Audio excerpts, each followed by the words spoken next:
بچوں کے ہر دل عزیز رسالے بچوں کا اسلام کے 18ویں سال نامے میں شامل اشاعت محترمہ ساجدہ غلام محمد صاحبہ کی مزیدار کہانی سمجھ نہیں آئی۔ اف مما، بہت بھوک لگی ہے، جلدی سے لنچ دیجیے۔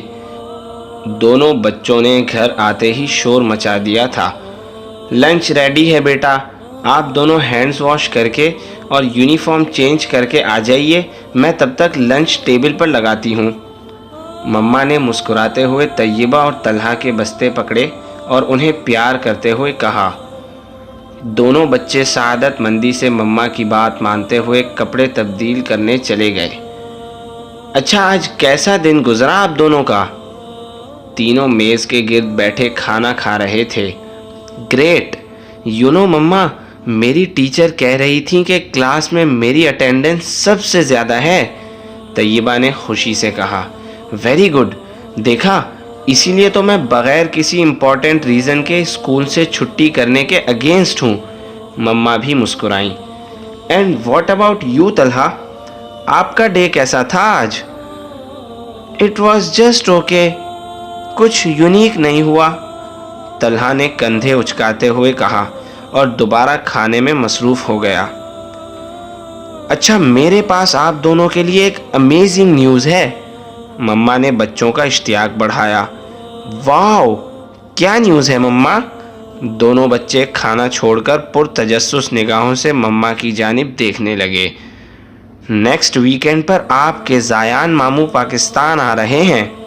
ریئلی؟ ہرے! بچے حسب توقع پرجوش ہو گئے تھے۔ لیکن مما، ماموں ہمارے گھر کب آئیں گے؟ طلحہ نے بے تابی سے پوچھا۔ وہ کہہ رہے تھے کہ نیکسٹ ویکینڈ پر لاہور آپ کی گرینی کے ساتھ کچھ دن رہ کر پھر آپ سے ملنے یہاں سیالکوٹ آئیں گے اور ہمارے گھر پورے 2 days رہیں گے، مما نے تفصیل بتائی۔ زایان ماموں بچوں کے پسندیدہ ماموں تھے جو پڑھائی کے سلسلے میں برطانیہ گئے ہوئے تھے۔ یہ طیبہ بیٹی کے لیے اور یہ طلحہ بیٹا آپ کے لیے، زایان ماموں نے دونوں کی طرف تحائف بڑھائے جو وہ برطانیہ سے ان کے لیے لے کر آئے تھے۔ تھینک یو سو مچ ماموں، طیبہ نے اپنا تحفہ پکڑتے ہوئے کہا۔ کیا کہا؟ مجھے سمجھ نہیں آیا، ماموں نے کہا تو دونوں بچوں نے چونک کر ان کی جانب دیکھا۔ ماموں، میں نے تو آپ کو بس تھینک یو کہا ہے، طیبہ اپنا تحفہ کھول رہی تھی۔ Thank you? اس کا کیا مطلب ہے؟ معاف کرنا بچوں، مجھے کچھ سمجھ میں نہیں آ رہا، ماموں کے جواب پر بچوں نے ایک بار پھر چونک کر ان کی جانب دیکھا۔ مذاق کر رہے ہیں ماموں، آپ کو تھینک یو کا میننگ نہیں آتا؟ تھینک یو کا مطلب ہے شکریہ، طلحہ ماموں کی لا علمی پر مسکرایا۔ میننگ؟ ارے اب اس کا مطلب بھی بتا دو۔ اب تو دونوں بچے کھلکھلا کر ہنس پڑے۔ ماموں، آپ UK میں اسٹڈی کر رہے ہیں اور آپ کو انگلش ہی نہیں آتی، یہ کیسے پاسبل ہے؟ اسٹڈی اور پاسبل؟ ماموں نے سر کھجاتے ہوئے سوالیہ انداز میں ایک بار پھر بچوں کی جانب دیکھا۔ اوفو ماموں جی، پاسبل یعنی کہ اوفو، یہ کیسے پاسبل ہے کہ آپ کو انگلش نہیں آتی؟ اب طیبہ اپنا تحفہ چھوڑ کر ماموں کی طرف متوجہ ہو گئی۔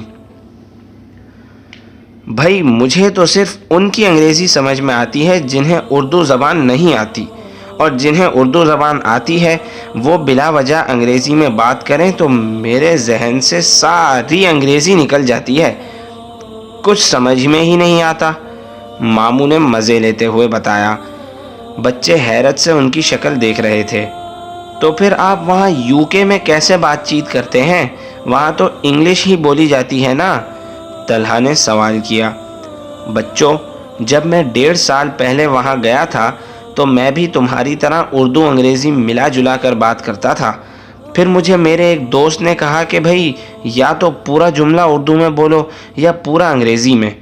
اب میں ہر وقت تو انگریزی میں بات نہیں کر سکتا نا، اپنوں کے ساتھ تو اردو میں ہی بات کرتے ہیں، اس لیے دھیان رکھنا شروع کیا کہ اردو میں بات ہو تو پورا جملہ اردو میں ہی ہو، اب تو اتنا مزہ آتا ہے ہم دوستوں کو کہ اگر کوئی اردو میں بات کرتے ہوئے غلطی سے بھی بلا ضرورت انگریزی کا کوئی ایک لفظ بھی بول دیتا ہے تو ہم سب نعرہ لگاتے ہیں، سمجھ نہیں آئی، سمجھ نہیں آئی۔ ماموں نے لطف لیتے ہوئے بتایا تو وہ دونوں ہنس پڑے۔ یہ تو بہت انٹرسٹنگ، میرا مطلب ہے دلچسپ گیم، اوہ نہیں، دلچسپ کھیل کی طرح بن گیا ہے۔ طیبہ نے اٹکتے ہوئے جملہ مکمل کیا تو طلحہ اور ماموں ہنس پڑے۔ آج سے ہم بھی یہی کریں گے، کیوں طلحہ بھائی؟ طیبہ نے طلحہ سے کہا۔ بالکل، بہت مزہ آئے گا اور اس سے ہماری اردو بھی بہت بہتر ہو جائے گی، طلحہ نے ہنستے ہوئے کہا، اور اس کے اٹکنے پر بھی طیبہ اور ماموں کا کہکا نکل گیا۔ بہت اچھی بات ہے، اس طرح آپ کی اپنی زبان بھی بہتر ہوگی اور یہ بھی اندازہ ہوگا کہ ہم اپنی روز مرہ باتوں میں کتنے کم جملے مکمل اردو کے بولتے ہیں۔ ہمیں اردو کے بہت سے نئے الفاظ بھی پتہ چلیں گے جنہیں ہم بھولتے جا رہے ہیں۔ ماموں دونوں بچوں کا جوش دیکھ کر خوش ہو رہے تھے۔ یاد رکھو بیٹا، اپنی چیز اپنی ہی ہوتی ہے، غیروں کی چیز بس ضرورت کے مطابق ہی استعمال کرنی چاہیے۔ دونوں بچوں نے سعادت مندی سے سر ہلائے۔ اسی وقت مما کمرے میں داخل ہوئیں۔ چلو بھائی، باقی باتیں بعد میں، پہلے ہینڈز واش کر کے کھانے کی ٹیبل پر آ جاؤ۔ سمجھ نہیں آئی، طلحہ، طیبہ اور زایان ماموں تینوں نے مل کر نعرہ لگایا تھا۔ مما نے ناسمجھی کے عالم میں ان کی جانب دیکھا تو تینوں کھلکھلا کر ہنس پڑے۔